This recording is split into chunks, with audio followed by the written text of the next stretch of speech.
I don't enjoy being angry, but I also have to recognize and process my anger, because if I don't, then I'm a walking time bomb. Yeah, yeah. Because then it's like when someone does trigger that anger with me, they get all of it. So, in order to save myself and the world, I really need to get in touch with that. And I think one of the things that I'm realizing is that anger, that emotion, to transmute that and make it a useful emotion is to talk about the things that make us angry and how we can be part of the change in in that transformation for whatever makes us angry. Agree. I What? agree. No, I agree. Mindfulness. Yeah, being mindful of our emotions, what makes us angry, what in society needs to change. And you're an Aquarius, so you especially have one of those duties naturally to. Um, I always look at Aquarius as the aliens, but aliens have this like the futuristic technology, you know. Yeah, Yeah. that's funny that you say that though, because I've thought of myself in that way as an alien, just slightly different in a way from other people that you don't really get used to until you get a little bit older. And you're like, okay, I welcome the difference. Pure concentration. Thought is energy. Active thought is active energy. Concentrated thought is concentrated energy. Thought concentrated on a definite purpose becomes power. Awareness comes from the purity of concentration. This enables you to honor the rising and falling of things without getting caught in the downward spiral of destructive emotions. Consciously focus on where your mind is in relation to what reality is. Purity card. And we're what anger, destructive emotions, Yeah. right? So yeah, about transmuting that energy and turning that destructive emotion into something empowering, purifying destructive emotions. There you go. Look at you. You're a wizard. All right. Oh, I'm sorry. Go ahead. You can keep going. The card that I got is pure mindfulness. Mindfulness is the miracle by which we master and restore ourselves. With mindfulness comes the awareness that what has happened in the past is only memory, and that what is going to happen in the future is but a form of fantasy. Be still and open to the most precious moments that life presents to you. All the opportunities and blessings to be found are unfolding for you in the now. And one of the things that I think I said it on here before is what we say, where we are right now is because of the actions and the words that we have manifested in the past. But what we say in the present is what creates our future. And the actions we take presently are what is going to manifest in our future. Yeah, that makes sense. I think the first time you may have said that was hard for me to follow along, but this time I got it. I'm like listening slowly and absorbing it. I got it. Whoops, sorry. All right. I guess as people can tell, we will be talking about mindfulness. So welcome back to the Awakened Avoidant with myself, Sean Brockington, and Miss Crystal Renee, your favorite Crystal. Today's episode is episode 24. We bring to you another deposit on the journey towards generational health. And today we will be talking about the role of mindfulness in personal transformation. I love that. Full stop. The deposit. Yeah. The deposit in ourselves, because we need to think about ourselves as our own investment. So it's like all the things that we do to nurture ourselves. And I feel like a lot of the times we're prescribing to investing in toxic things.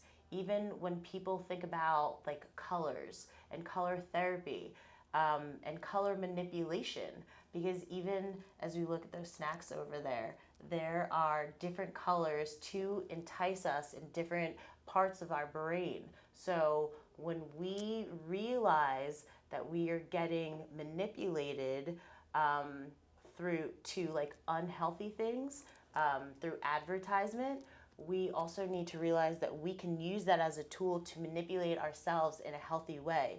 I was actually watching someone I was in a TikTok live this morning watching this person who uh, he will often talk about himself as bipolar, which is very fair because I watch his energy. Just he will also currently speak about how someone can trigger him and he will be yelling at everyone on the live in an unhealthy way, and then not remembering, which is we can talk about it another time.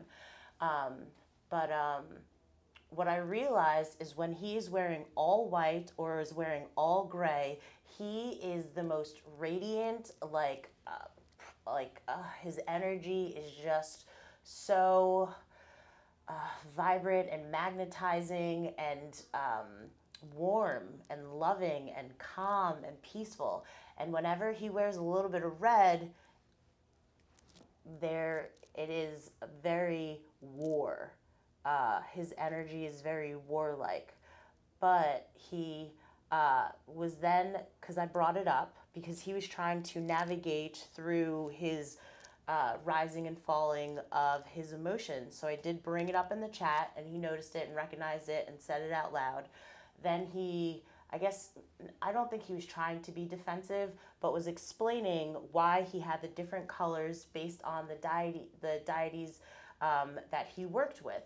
But I was like, I can't get into this. I got things to do. I had to be here. So, and so I was like, I'm not going to dive into that. But what I realized and what I was thinking about is not everything, if you are trying to be a replication of someone else, you're not doing what is best for you.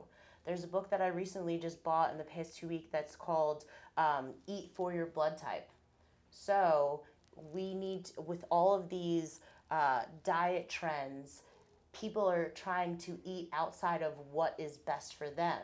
So when you eat for your own personal blood type, you are then harmonizing your body instead of trying to mimic what is best for someone else. Um, a diet that worked for someone else may not work for you because you probably should be eating different foods. Um, and that's the same thing. If he's trying to mimic what somebody else is wearing and the colors that they're wearing, that may not be good for him. When I wear red, I notice I have more fire in my birth chart. So when I wear red, it gives me an imbalance of the fire that is already within me. Um, and sometimes I'm okay with it, depending. But I also realize when I bartend, I probably, other than wearing lipstick, I probably should tone it down because then I'm a little too honest with guests or management. Do you And stick around for the Fire podcast? I mean, the Fire lives? what do you mean? When the fella's dressed in red, are you like there for it? Or do you Sometimes just like back out like it? yeah, well, I'll sit there and I'll observe. And sometimes when it gets out of hand, I'm like, you have to be careful because I don't want that energy to transfer into me. Yeah. Like I don't want to. So I'll do a quick. I make my own Florida water, and I will just like put that over myself and keep it moving. Especially if he is speaking to people when I know that they don't deserve it, kind of hurts my own feelings for that person. Yeah. So that's another thing too. So I have to be careful. And then sometimes when I stay and I will watch him catch himself, it is interesting to see those interactions or see how other people will react, and not in like a comedy way, but in a, oh, you know what? It was cool to see him navigate through that.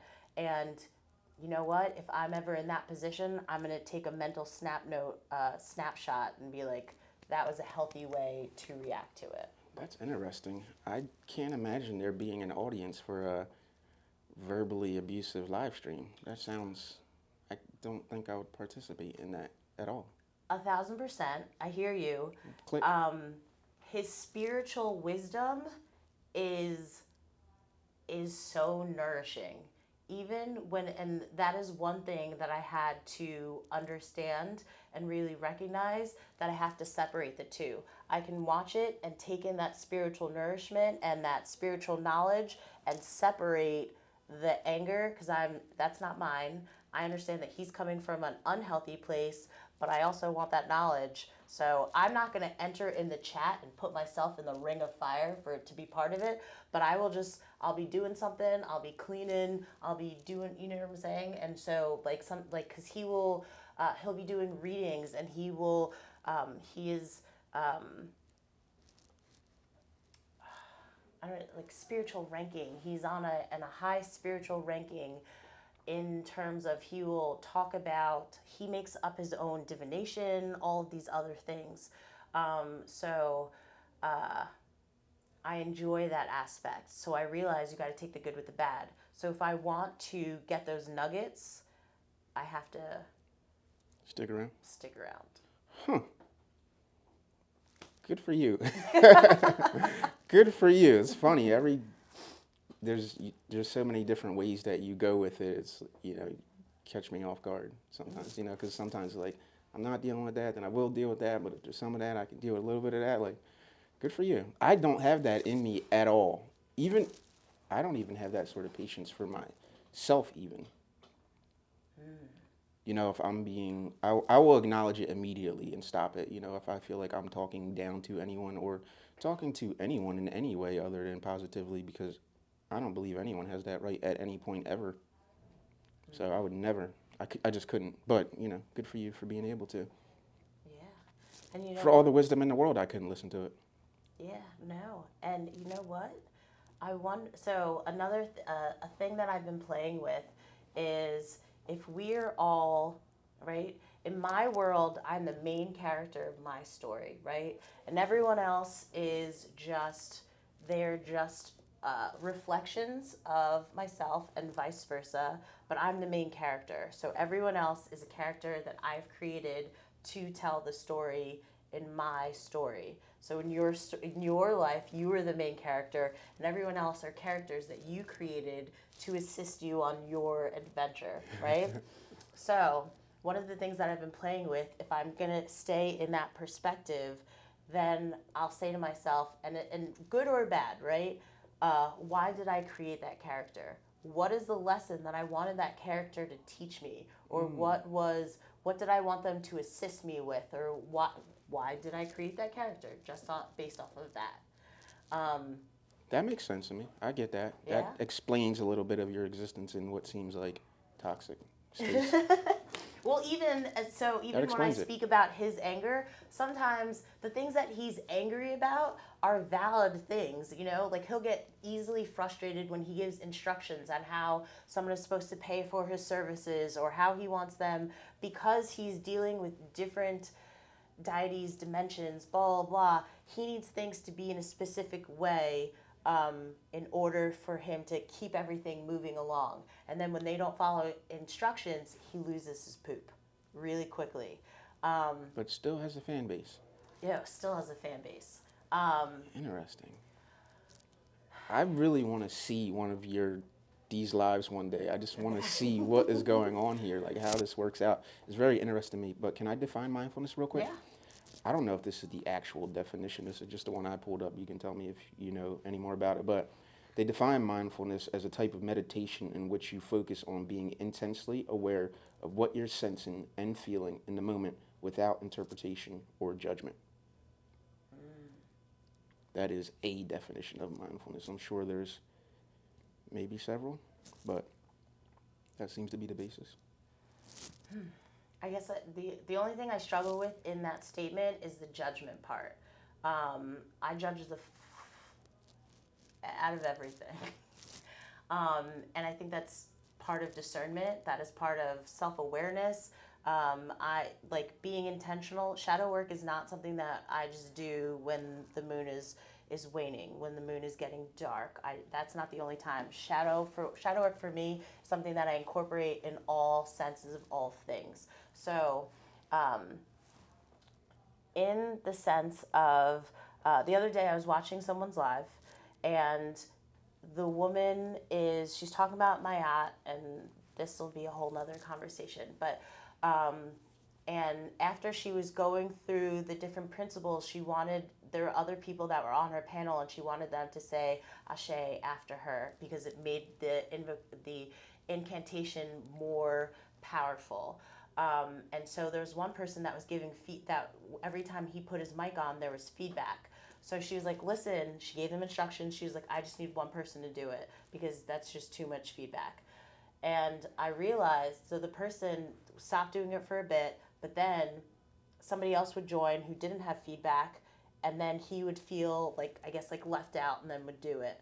And then there'd be the feedback, and I'm just like, dude, can you just chill? Like, she already gave you instructions. Like, this is so annoying. I really want to hear what she's saying. And then we have to slow down. It was like a thing. And then in my head, like maybe like a minute after hearing this, I was like, he's doing it because he wants attention and he feels left out. And then I was like, where is it that you are craving attention and you feel left out? And immediately, as I had that thought, he stopped doing it. Hmm. It was just like, I don't know, it was just like so wild of seeing how that, and I noticed it and I was like, oh wow, this is so crazy of how literally the reflections and the thoughts and the waves and the energy can transfer. You know what I think it was referring to? The judgment part. I know this because I've spent my time being angry. I think it was referring to not judging yourself for feeling that way. You know, like if you feel angry, don't judge yourself for feeling angry. That's all it meant. At least that's what I took from it, you know, because it's an emotion, so be okay with it. Yes. But acknowledge it. Yes. Um, yes, I hear you. And yeah, and so now we're also giving the duality of things. And especially when it comes with words and the spells that we are casting, we have to be very intentional about, because when we look in the dictionary and we speak, the English language is a book of spells, right? Um, so with that, when we say good morning, right? why what does mourning mean? When mourning is someone sad, someone died. One, we don't die. That is a transfer of energy. Energies cannot be destroyed scientifically, correct? Yeah, that's Yeah, what they say. so energy cannot be destroyed. Therefore, people actually can't die. So when you hear mediums talking with dead people and that, she's communicating with that energy. But anyway, um, I believe some of that, what you're describing as far as the energy of a person. Can I explain real quick yeah. what it means to me?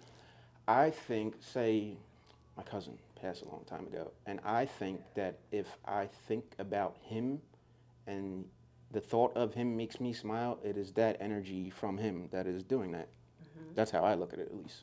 Mm-hmm. Because what else is it, you know? Because it takes energy to fire the signals in your brain and chemicals and everything, you know, so that's energy. It came from somewhere. It came from him. For Yeah. me. Yes, yes, yes, 1,000%. I agree with you, and I love it. I had a coworker that passed away on Tuesday. Um, no, on Monday. I apologize. And Monday, I'm sitting on my deck and I'm enjoying the sun. I'm in my chair hammock, and I have an Isis Oracle deck, and it led me to want to do a meditation that was focused on the goddess Isis. So I put on the meditation, and they're instructing me to easing me into sleep, to dive into my subconscious mind. I fall asleep, I wake up, and there is um, garden of, um,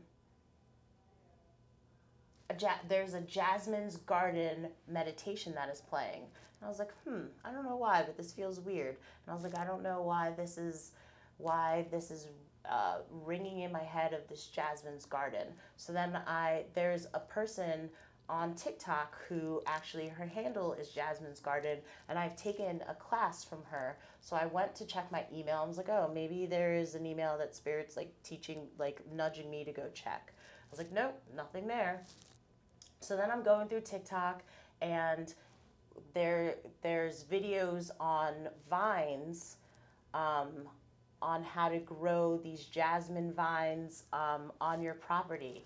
And I'm like, oh, when I buy a house, I want that. And I was like, and when I open my business, I want that on the interior as well. Um, and then I get a phone call, and it is my girlfriend telling me that our coworker had just passed. So she's crying. We have a quick conversation. And I was like, all right, I have to get off the phone. I need to process this. So I go outside, like I'm already outside, but I go off of my little patio and I already have my shoes off. So I'm just like walking in the grass to ground myself. Balance is very important to me. I don't like being upset, like blah, blah, blah. So I was just like, yeah. I was like, plus I had things to do. So I was like, being sad is like really, Yeah. I'm like, No. I know not what you like I'm mean. trying to be a jerk, but like, No, I know what you I mean. was like, I just don't want to be caught up in that right now. Yeah. I had all of these goals and plans that I was going to do with my night. Maybe So later. yeah, so I go in the grass and I am grounding myself. And outside, I keep a bowl of like peanuts and sunflower seeds for the birds, the crows, the squirrels, whoever come and get it. So as I'm about to go back inside, I turn around to put my hammock chair, close it back up, and there is if I'm not mistaken, because I looked it up, like a northeastern cardinal that goes in and dips in and pieces out. So then uh, I go into my room and I have a mediumship deck, and I was like, you know what? Let me see if what's up with Linda, who she's the one who passed away, and out comes this card called submission, and basically this woman lived like it was just saying how she lived her life being very submissive and doing the things that society told her to do even if it didn't make her happy. She stayed in a marriage that made her very unhappy. She would come to work early and sit in her car just so she could leave home early to be away from him. She would go home, she would spend extra time at work. Then she'd said she would stop a few times and go to the bathroom on the way home because she lived like 40 minutes away. Then she said one night she was telling me about how she sat in her car for an hour before going inside because she wanted to make sure he was asleep so she didn't have to deal with him. When she came in, he was like, so who were you effing? Blah, blah, blah. And she was like, she just stayed in her car to watch videos because she just wanted to be in peace. So this is like, and I was like, why are you staying there? She's like, I paid off, the mortgage is about to be paid off this year, and I paid for most of it. And if we get a divorce, he gets half of it. So I was like, but you got a whole, so he would get half of the house, but you got a whole unhappiness. So her message was basically don't live your life unhappy because you think that's just what we're supposed to do. We're not here to suffer. And then afterwards, when I looked up the red cardinal, it was like someone's trying to send you a message. So Linda is already communicating literally that day of her passing. Then the next day, I had a different deck, and a card that came out was an angel, and it said daughter underneath it. And then it had like a dragonfly, and I pulled out like two more cards, and a song came on about records. And so I called my friend because she's also in some sort of communication or has access to like the woman's family, and realizing she's like, so how do you know it's for her mom? I was like, because the angel is a daughter, right? So it's like for her mom. And then she goes, wow. She was like, she's supposed to go see her mom on Monday. So, which is actually this upcoming Monday. So hopefully, if people can get in communication with her mom and let her know. But there's also something with records, which I think might have to do with like the house that she owns, or maybe because we were talking about this last night at work. Well, we don't gotta put too much of her personal business into the thing.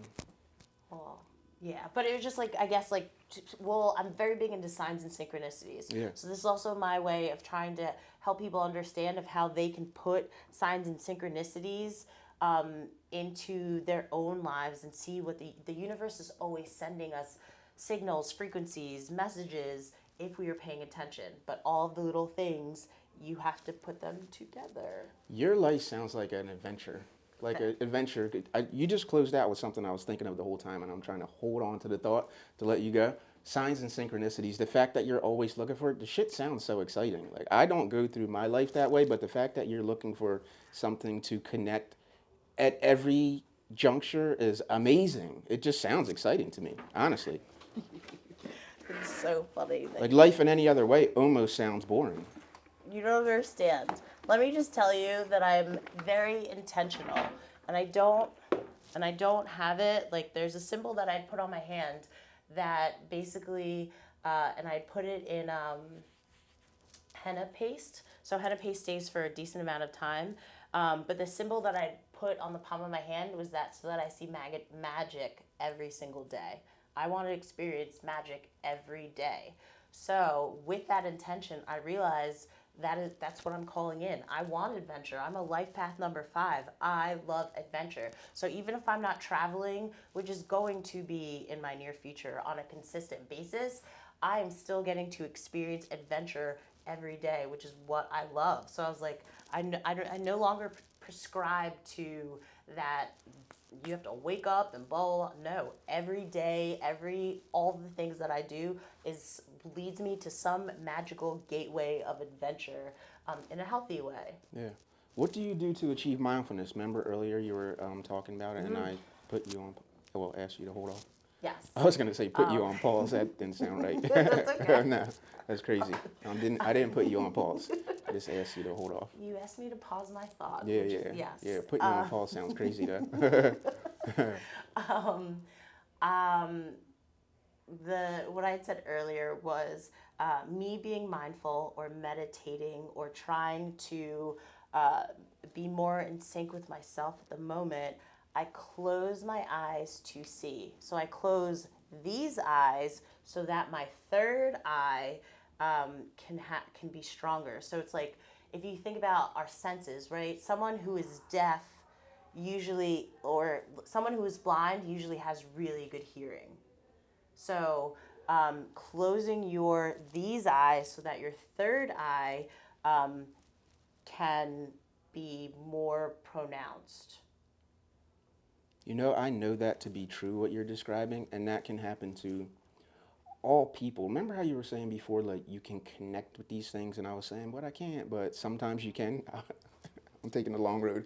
So when I was in my motorcycle accident, I couldn't see anything, but I could feel everything, and I could hear very sharply. And there was a person that was there he's my barber. He just ended up being there on a random street. He should not have been there. It was on Labor Day, and he came out, and my body was just like connected to him in a very strange way. It's hard to talk about because some of these experiences, like, they exist outside of things that I understood before. But yeah, it's definitely real. The point I'm trying to make is that it's real. Like I can almost still hear, like, kind of like the tone and texture of his voice as he's talking. Tone and texture. Like, I don't know, that was like so profound of talking about texture in sound. Do you know, like the details of that, if you're talking about texture in sound, is, whew, Yeah, interesting. Like I could hear it, but I could feel it too. yeah, And I couldn't see anything. I couldn't. I don't even recall hearing any other voice. And there were several people there. I'm sure everyone was talking, but his was the only voice that I could hear. The only voice that I remember. And I know people were talking. They had to have been because they're watching a man laying on the ground, struggling. But you knew him, so your spirit felt safe. Yeah, definitely that part because he was telling me I was okay. And I believed him. And I believed him based on the way his voice sounded. Like, that's how I knew. It was almost like I could determine that he wasn't lying. I felt like I would have known if he was lying based on the way his voice felt. Like I could detect if there was uncertainty in what he was saying. And there wasn't. And I knew I was cool. Interesting, right? Yeah, no, even just you saying the way his voice felt. You know what I'm saying? Like, Yeah. just like how deep of how profound our senses can be when we really allow ourselves to explore like that avenue. Yeah.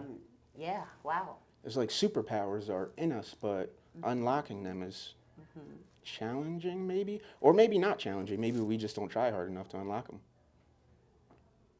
Like I'm sure there's probably some way that I could achieve that state without getting in a motorcycle accident, but I've never tried to do it. But there has to be a way, don't you think? Well, yeah. So, I mean, deaf people do it, so there's a way. yeah, 1,000%. When people give themselves excuses. I'm sorry, I said deaf, but I meant blind people. Yeah, I mean, say, at the end of the Yeah. day, that is something. If they're deaf, they're usually something else. And Mm-hmm. even when we think about autism, where people, yeah, they will not have um, social norms or whatever of some sort of whatever we want to call them, social etiquettes anyway. Um, but they have other superpowers in some other way, shape, or form where they are like a savant in some area, shape, Mm-hmm. or form. And people have to get over this idea that there is a perfect person. So it's like, yeah, where someone lacks in this way, they can really be powerful in this way. And when we really understand ourselves, we can turn even our negatives into superpowers as well when we understand and are able to develop them. When we are more self-aware, whatever it is that we are lacking, we can work on it and grow that. Yeah, absolutely. So how did I interrupt you from explaining how you achieve mindfulness? I think you were on the road to explaining it, but I had to intervene and tell that story real quick. Do you Well, I recall? guess like mindfulness in general for me is just being present in the very moment. And when I speak, I'm also um, when I speak in my presence, I'm also speaking in my future. When I'm being intentional about creating my future presently. So I don't say, like, let's just say there's something that I need, um, but there's something. Let's just say I need to get this for my car. I need four new tires, but I don't have enough money for the tires at the moment. I'm not gonna say I don't have enough money for the tires. I will say I am currently working on on creating more income to purchase new tires for my vehicle. I'm not gonna speak that I don't have enough money Yeah. because that is then creating that future of continuing to not have enough money. So we have to presently speak about our future in order to manifest exactly what we want. Yeah, I feel like I've only ever been able to achieve mindfulness, as you explained earlier, when I close my eyes. I don't know what that is, but it's just something that I haven't been able to do with my eyes open. I don't know if I need the silence, the stillness, the peace, whatever it is, but like I feel very mindful in meditations. This was the first time I've ever experienced any mindfulness was during a meditation that someone was walking me through, and I was able to see different different things that I just don't think I would be able to see if I were just like sitting here trying to visualize it with my eyes open. And in the cold bath as well. That's another time that I feel extremely mindful, and I think it's because you you recognize that you're there because you can't be anywhere else based on the environment. You know what I mean? And in the beginning stages of it, you recognize it, and then after, once you sit into it, you can then shift your mind to another place. But in the beginning, it's just cold, and you have to work your mind into how to dealing with that. So you're just extremely present in a way that you probably aren't in a lot of other places. I guess because the environment. It'll be like being outside in a snowstorm. Like you're present because you're freezing your ass off and it's cold. Mm. And yeah, you said that, and I was going to ask you about that. So you already spoke on it. But also, what about when you're working out? I feel the least present. Then my mind's all over the place when I'm working out. But okay, so but isn't that exploring, right? You are still being presently thinking about all of the things, right? Yeah, But I think that sometimes we put this expectation of what being present or being mindful has to be this like Zen Om yeah, kind of experience where sometimes you are watching a movie, right? And someone was talking about this recently, and I loved it. And it was like, so you're watching a movie in your mind, and there's all of these thoughts of I gotta do laundry, I gotta do this, I have to do this afterwards, blah blah blah, and then it's just like, okay, push that away. Okay, that's a thought. That's a thought. And then something profound will pop, and you're like, ooh, I like this. I'm gonna hold on to this because that's like an upload from higher self. Whereas all the other stuff, I'm just like, yep, we'll get to the laundry, we'll get to that, but this is what I really want to explore. Give me more of that. Yeah, see how you just closed your eyes there, but you had to close your eyes to go somewhere, right? Like, isn't it kind of harder to do with your eyes open? To go, because what you described is good. There's like levels to presence. Like, I can be present when I'm walking around with my son. I feel that there's presence, and then presence in the cold bath is just it's just a different. This is a different type of presence. I'd have to explore it a little bit more to really understand it. Okay. Well, I mean, so eyes open, doing shadow work, right? Um, Being present in the, oh my gosh, so that vacuuming that's going on in the background is so annoying That's taking you in away. this present moment. It also made me realize, and I'm only saying that because it was just like, hey, don't forget that you told yourself when you get home you're going to vacuum your space. Look You at you, know? signs and synchronicities. Look at you, signs everywhere. So being able to recognize that's annoying me because one, I don't enjoy vacuuming. That is definitely not on my like priority list of things to do. Um, but it is something that I need to do because it is also when I get home or the things that I need to do, that is also going to help me declutter my mind when my space is even more clean, is clean. So even being present in that is going to be also a way of when I'm vacuuming, right? I can allow myself to be mindful and have that be like kind of a meditation of I don't need to put music on. It'll just be a humming that'll just be in the background as I'm vacuuming. Eyes will be open because I don't want to vacuum into walls. I don't want to break the machine.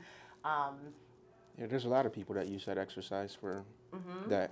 My mom's one of them. Yeah, exercising, cleaning, we can do it in so many different ways. It doesn't have to be this moment. Yeah. And I think we need to just really take pressure off of ourselves and really explore the different ways that we can be present without having to have this perfect setup of my posture has to be a perfect way and blah blah blah and all of these things. It's like, well, then you always feel like you're doing it wrong because you're never going to do it perfect. Yeah, yeah, it's definitely a scale to it, I would say. Yeah, for sure. I think breathing exercises as well help me the most, for sure. Because in the cold bath, when else do I do breathing exercises? Sometimes just if I'm getting mad or if I feel like I'm about to have a panic attack. Before, panic attacks used to get me all the time. But now they don't. I just recognize when they're coming and I just slow it down and I just start breathing. And for the most part, I've controlled them through that now. Yeah, Thank you. 1,000%. Thank you very much. Yeah, no, yeah. Being intentional about breath and breath work is vital. And even in the spiritual sense of like a Kundalini rising, you are harnessing. So we have we have more than 7 chakras in our body, but there are 7 main chakras. So with that, when we are doing certain breath work, it can take that energy from our root and bring it all the way up through our crown chakra. So you are circulating that energy throughout your body when you are being mindful about breathing. Yeah, no, it's beautiful. Mindfulness. Yay. We'd like to thank you for tuning in to The Awakened Avoidant. We hope our convo has provided you with insight, inspiration, and healing energy. As you go about your week, let's continue to work together to heal ourselves and our community. Stay safe and continue to spread healing vibes wherever you go. Catch a new episode Wednesday weekly on all platforms.